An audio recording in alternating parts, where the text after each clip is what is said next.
Try kong magtanim dito ng kangkong guys. Diskarte na lang tayo para makakain ng gulay.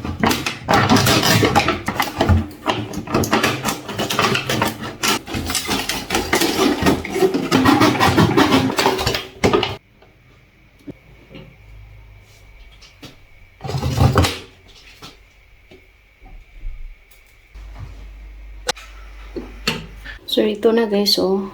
Yan. Kumuha po tayo ng lupa para ilagay dito.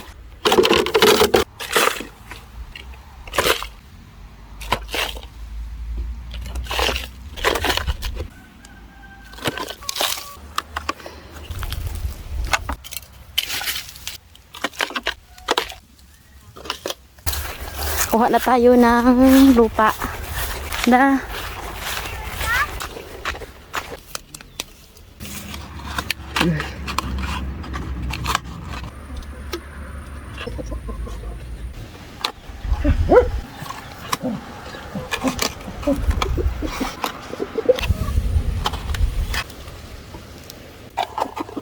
pag maganda yung tubo dito, i-transfer natin to lahat.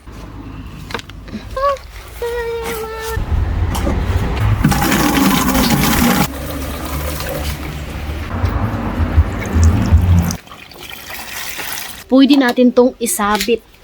Tapos, i-update ko kayo kung tumubo ba siya after ilang mga days. Ngayon lang ako nag-update kasi na busy. So, ito na yung kangkong na tinanim natin. Ayan, oh, nabuhay na sila. May mga gamot na rin. Ayan, pwede na tulutuin, oh. Ayan.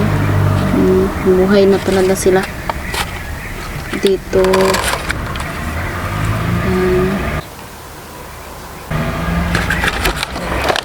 Pwede natin to ilagay sa mga sabaw-sabaw. Autumn na dito, tapos ilagay natin to sa bahay para hindi mamatay. Tingnan natin kung mabuhay ba to sa winter para may matanim pa tayo next year. Don't forget to like and follow our page and YouTube channel, Repetri Family.